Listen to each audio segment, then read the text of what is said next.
In 1972, when Richard Nixon took us off the gold standard, the rules of money changed, and most people did not get that memo. Well, here we are in 2026, and guess what? The rules of money are changing again. And for those people who get the memo, those people who figure it out, or even if you don't have all the answers, you just start the quest to figure it out. Acknowledge that, hey, the rules are changing. I got to go figure this out. For those of you who jump in and say, we're going to figure this out, we're going to keep pushing forward, you're going to be the ones that 20, 30 years from now, people look back and say, why did they have the unfair advantage? Well, it wasn't that you were born into necessarily the more elite family. It's that you had the audacity to go out and figure out what are the new rules. And I think that's really the thing that's shifting here. We're going through this transformation. There are new rules that are being written. And on one hand, it feels like the world's falling apart because it kind of is. But on the other hand, it's also reconstructing. And that's what people have to get their eyes focused on, is where are the opportunities? Because the people who set their seeds right now, the people who plant their seeds, I should say, and they start new things, they start moving in the right direction, they're going to be the industry leaders of the future. So here's the big question. How do everyday people like us who didn't grow up wealthy and were not taught how to be wealthy in school, how are we supposed to learn to think, invest, and grow wealth like the top 1% without compromising our ethics and our values? My name is Jeremy Whaley. That was my big question. This podcast will give you the answers. You're listening to Think Rich Radio. Hey, welcome everybody to another episode of Think Rich Radio. I'm your host, Jeremy Whaley, with my co-host, Mr. Nelson Bran. How are you today, Mr. Nelson? Unbelievable, good sir. Excited to be here and thrilled to have another conversation with you. I am as well. And you know what? It's inevitable. We hit a brick wall eventually, and we did it. We failed. We skipped 2 days accidentally, but we are back, episode number 15. And our intention is to be here every day. And the only lesson we have for our listeners is if you don't achieve everything the first time, it's okay. Stand up and you do it again. And you just pick up where you left off. And through busyness and everything else that's happening, we couldn't get some other episodes out. So here we are, ready to rock and roll, episode number 15. And I think you're excited to talk about the state of the U.S. economy because it's booming so much that you just can't stop smiling. Is that what you said? I'll tell you, brother, I can't stop smiling. That's just a habit that I have. But up until now, we've been talking a little more about the whys. Why it is that people want to consider growing into a decentralized mindset. Why it is that people may want to consider an alternative to the bank or an alternative to the dollar. We've been giving some of the whys. But we've yet to really talk about the economy and what it's doing. We've touched on it only a little bit. We're not going to get specific into statistics and data, but I do want to talk about some of the conversations that you and I have had with friends and colleagues and relatives about what's happening out there in the real world.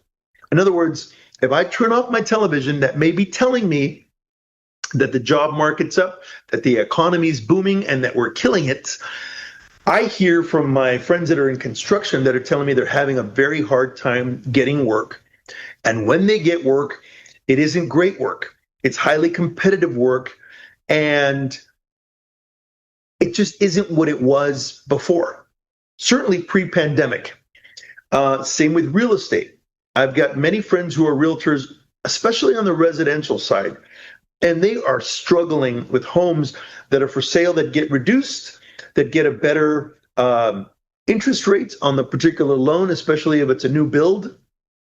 But regardless of the loan packages, regardless of the size of the home or the value of the home, some homes are struggling. They're just sitting there, especially houses that are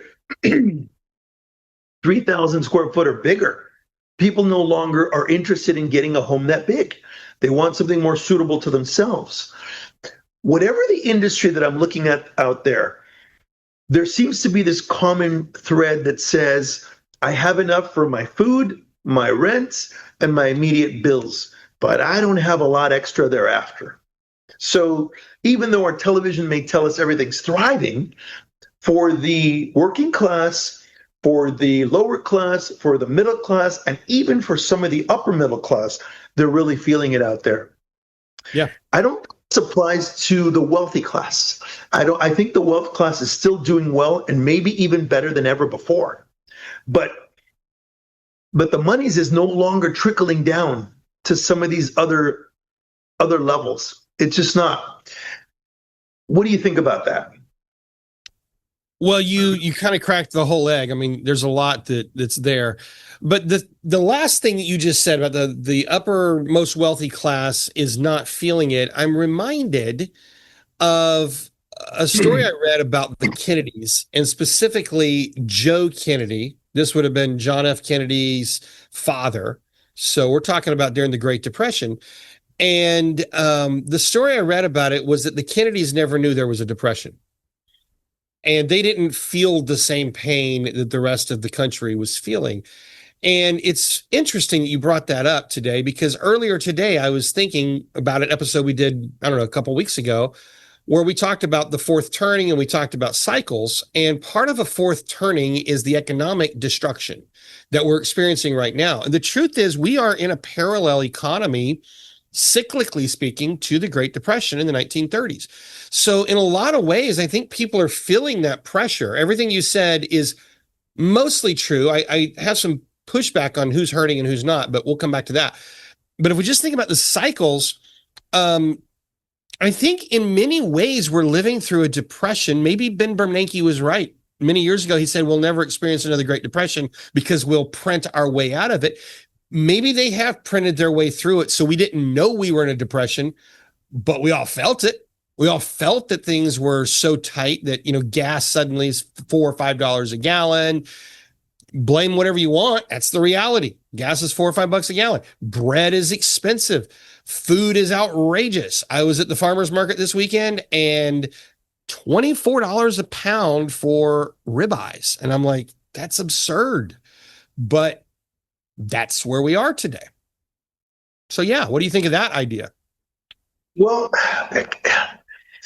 so we know, you and I have talked about this several times, that it's during turmoil and chaos and war where the wealthy get wealthier and the middle class especially gets stripped of their wealth, because I don't think they fully understand what's occurring during that moment. You brought up the Depression, and that's where the wealth class really came up out of that. They came up better than they were before. But the same thing happened from the 1870s to about 1900. During those years, there were fires in Chicago, New York, Atlanta, San Francisco that burnt down entire cities. And what came out of it on the other side? Who came up on top? The Wrigleys, the Carnegies, the Morgans, whether it was through the railway, through oil, through energy, through the sale of lumber. They somehow were the ones who had all of these commodities to be able to, on the other side, become the owners of mass amounts of land, properties that had 10s, 20s, hundreds of rooms within them, castle-like structures. And so we're kind of in that condition now. We're in the middle of a war. There's 2 wars going on, in fact. There's a level of inflation that is certainly not what they've told us that it is. And it's very likely that it hasn't settled, that there's a lag effect, that rate of inflation is about to get bigger as we move forward. And I just mentioned a few industries that are pretty much on hold. They're not moving. And so what happens on the other side of this is you see the wealth class grow more again, and you see everyone from the upper middle class downward getting stripped more and more, because they believe that through their pension or through their paycheck or through their retirement fund, that they're making enough to survive, and they're not, because the rate of inflation is just continuing to strip their savings unbeknownst to them. Yeah, that is the hidden tax of inflation. Inflation is the tax that people don't realize is happening. You said something about those time periods where we've gone through transition and certain people became part of the upper echelon, we'll say.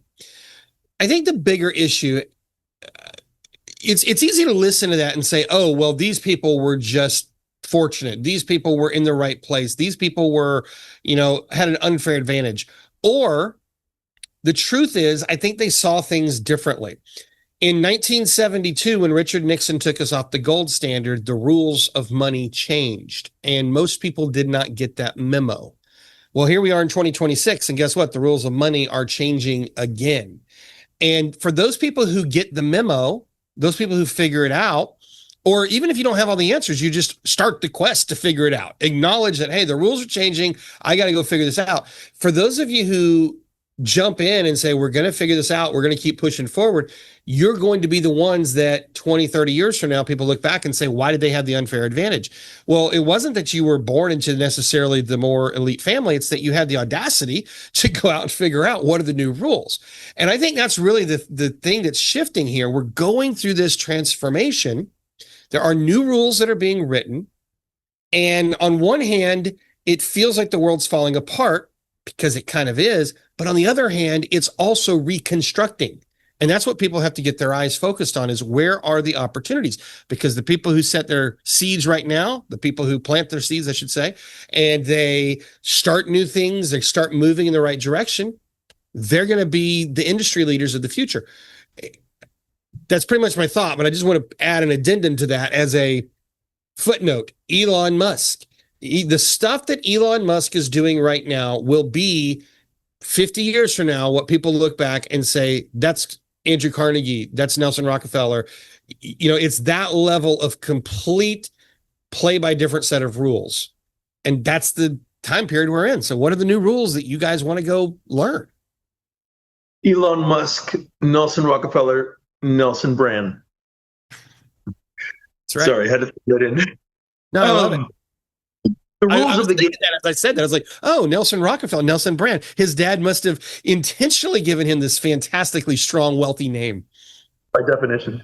Brother, going back to what you were saying, positioning oneself matters more than ever. You and I started this podcast because we said we want to transition people from a paradigm of dollar bills, saving in a bank, saving in cash in a box under the bed, going out and just getting a job and trading their hours for this paper note, and getting them into this other ideology of taking a chance and getting into cryptocurrencies, considering getting into digital asset investments and or trading, learning about artificial intelligence. These are the new skill sets of tomorrow. The reality is this, brother, and you know this to be true.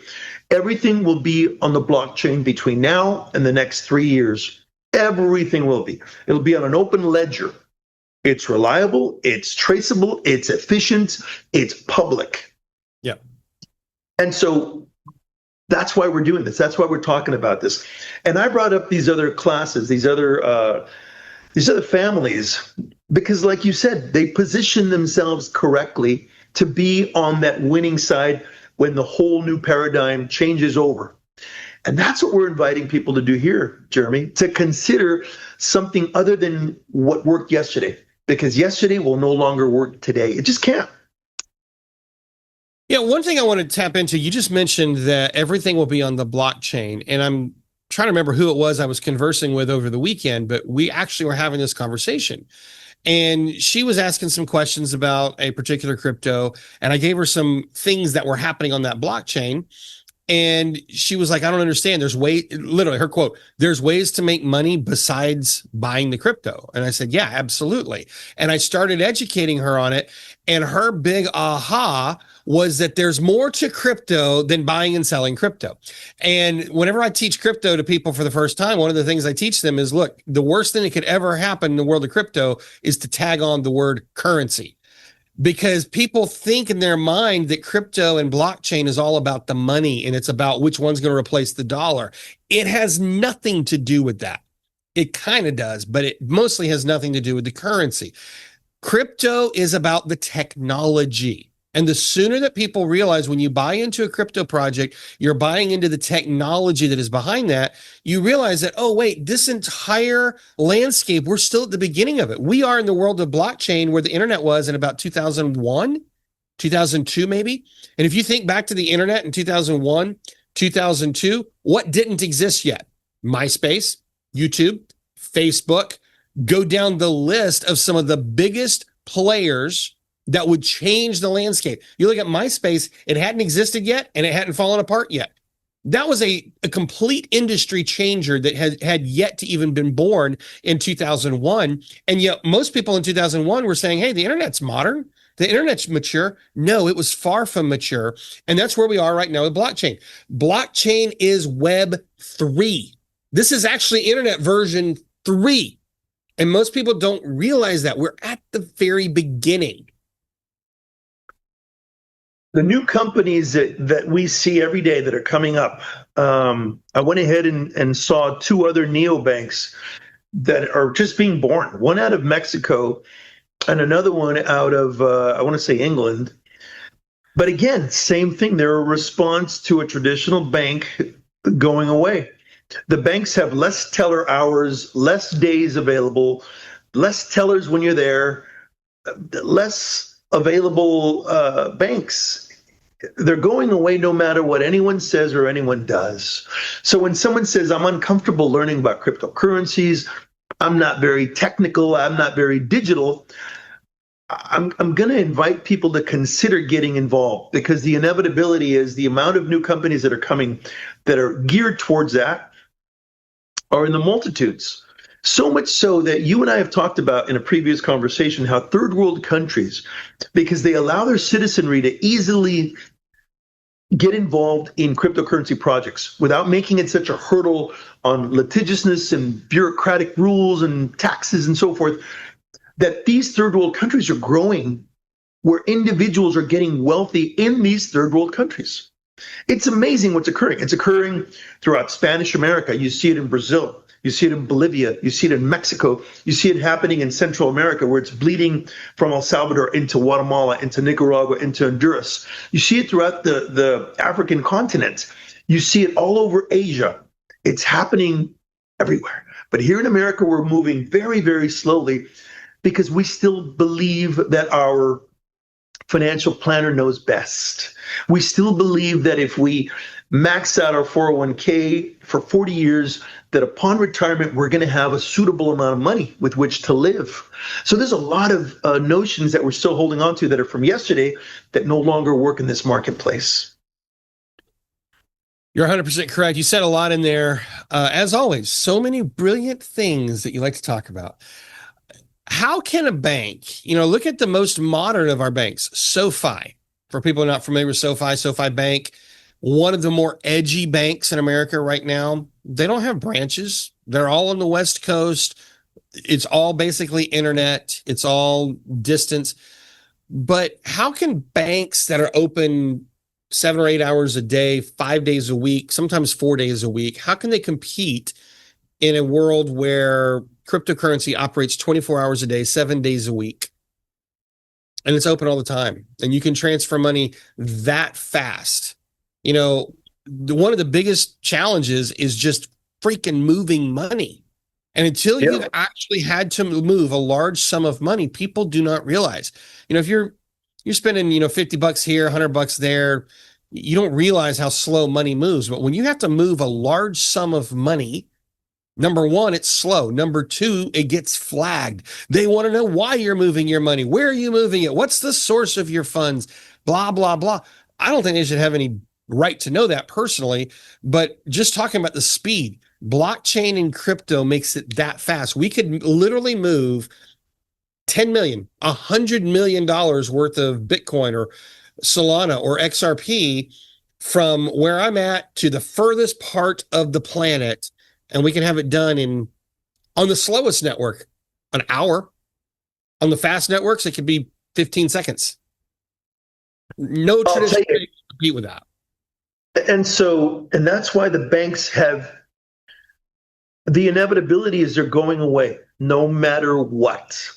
I know they're attempting to transition into a Web3 scenario where they're telling their patronage, hey, just put your digital assets here with us. We'll go ahead and house them.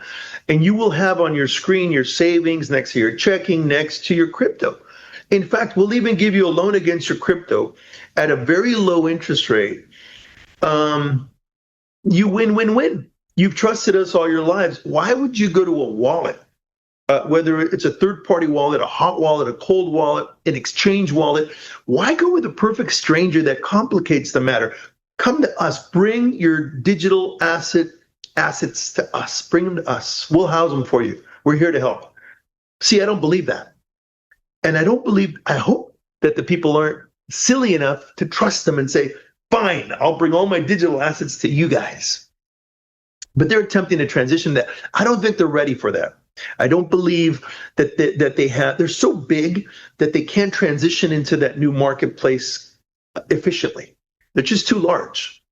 The biggest shift, talk about the shift of rules, the biggest shift in the mindset of the consumer, it's not the consumer, it's just the average everyday person, has to be this transition that there's power in self-custody. You know, we've talked about this before. If you go back 200 years ago, back to 1870, 1880, how did the banks become so big? Well, people got tired of lugging gold and silver around, and they said, here, you take care of it. You put it in your vault, and I'm going to pay you a little bit to custody this for me. And it was really a matter of safety, and it was a matter of convenience. And they got this paper receipt in exchange for that. That's how banking, as we know it, really got started. Well, that's just carried forward for the last couple of 100 years. But now, because of what crypto can do, we're back in a situation where you can contain all of it. You can hold all the gold, all the digital gold. All of your Bitcoin can be contained on a Ledger wallet. All of the Bitcoin or XRP or whatever your asset is, it can be in your custody. Why in the world would I want to trust Chase or SoFi or Bank of America or whoever else? People say, I'm afraid of a run on the banks. You don't have to be if you have it self-custodied. That is such a huge concept that's so foreign that I don't think people are even talking about it because they don't even know to think about it. It's just a totally different idea. But you can custody your funds and you can keep it. That's what blockchain gives you the power to do. You know what it is, Jeremy? We've been so inculcated that a bank, trust your bank. And in truth, the banks for our lifetimes have proven trustable. They really have. We haven't gotten to the point where there's been a bank run. Well, not to a big degree. They've been there. They've been there no matter what. What people don't get in their heads, just like you said, is that self-custody thing, because we don't know that it's a problem not to have the money in our hands. We believe that letting the banks handle it, they're the professional, they're the experts, let them handle it. It's almost like letting the politicians handle our lives through laws, right? We've given it to a third party. But beyond that, you tapped on one of the biggest benefits of cryptocurrencies, which is the ability to send it immediately overseas in any denomination without the permission of anyone. That is called a peer-to-peer transaction. That is something no bank will allow. Absolutely not. They'll want to know why, and they'll limit the amount, and they'll put a timeline on it. But beyond that, in cryptocurrencies, we're able to mine it. We're able to have leverage on it by lending against it and trigger zero taxation. And last but not least, we can put it on bots.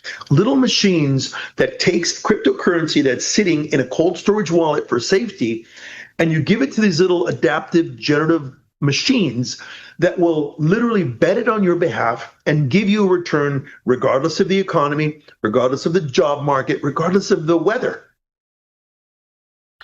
You mentioned peer-to-peer. I experienced this over the weekend. I had to pay my son's travel baseball for this summer, and I had to send the coach $3,500. So I went in to my bank and I went to Zelle, which is peer-to-peer payment. And guess what? I sent $500 and it wouldn't let me send anymore. And I'm like, but I need to send another $3,000. So I called the bank and they said, well, it has to go through a review. I said, what do you mean it has to go through a review? I was like, I know the guy. I've banked with you for 11 years. You know, why would you need to review it? The money's there. Let's transfer the money out. And so I had to go through a review. Well, I ended up moving over to Venmo, and I was able to process a certain amount peer-to-peer through Venmo before, guess what? I hit a limit, and I had to go through a review. Why should they have a lick of interest in why I'm spending or transitioning money from one point to the next, peer-to-peer, because they want to be in the middle of it? And, you know, we say that the banks have served us. I actually don't know that they have. I think that's part of where they pulled the wool over our eyes. What banks have done is they made it so useful to trust them that we actually believed that, oh, they're actually giving me a benefit. But behind the scenes, what were they doing? It was the banks who got in their mind that, you know what, the more this gold that we self-custody, the more we can lend. It was the banks who created fractional reserve lending. If the banks hadn't had so much trust, then they wouldn't have ever had so much temptation to lend more gold than they had. And if they hadn't lent more gold than they had, then they wouldn't have eventually had to debase the gold. And if they hadn't had to debate the currency, I should say, exchanging for gold, if they hadn't had to debase that, we wouldn't have eventually ended up on a fiat currency, and we wouldn't literally have the banks printing money instead of the treasury. The banks have no authority to print money. And people say, if you know your Constitution right now, people are saying, oh, the banks can't print money. Every time you swipe your credit card, you are effectively increasing money supply into the monetary system.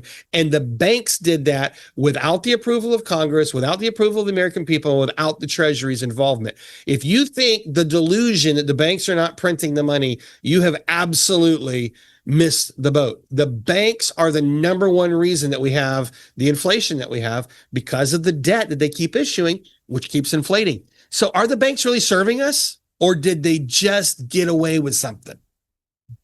They got away with it, but they did it in such a brilliant way because they did it drop by drop. They did it slowly and very quietly. We've become a very controlled people. And what's worse about it is we're comfortably controlled. We don't complain about it. You just finished saying how your money, you couldn't send $3,500 of your money to someone that you know, because on one of the avenues you were controlled by a limit and another one by time, right? And that's specifically peer-to-peer. Now, if I had swiped a credit card with said person, if he wasn't set up for that, but if I'd swiped a debit card or a credit card, I could have. But guess what? There's a third party in the middle called the bank. That's what peer-to-peer eliminates, and that's what they don't want. They don't want to be eliminated. And that's it. Those are the arguments in favor of considering cryptocurrencies, of considering housing the monies from a bank or just sitting there losing through inflation, from saving it in cash, where again it's losing through inflation, and putting it into a digital asset, a bot, artificial intelligence, a brand new project.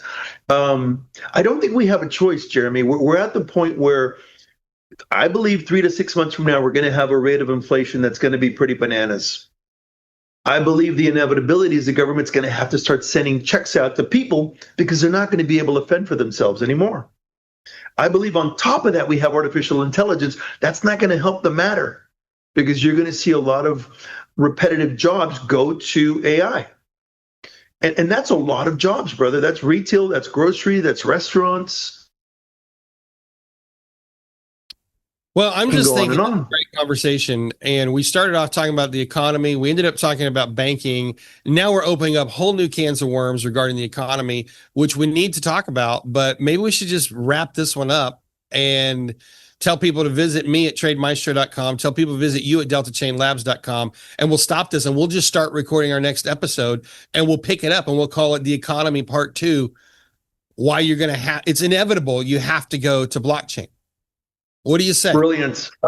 I love it, folks. Thanks for watching this one, and we welcome you to part 2 right after this one.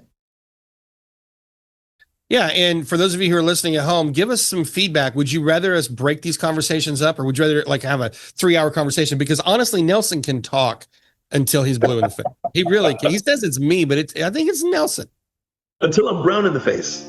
Till you're brown in the face. Thank you guys for watching. We wish you the best. Have a wonderful day. Leave us a comment down below, like and subscribe, and tune in for episode number 16, where we're going to continue this great conversation. Have a great day.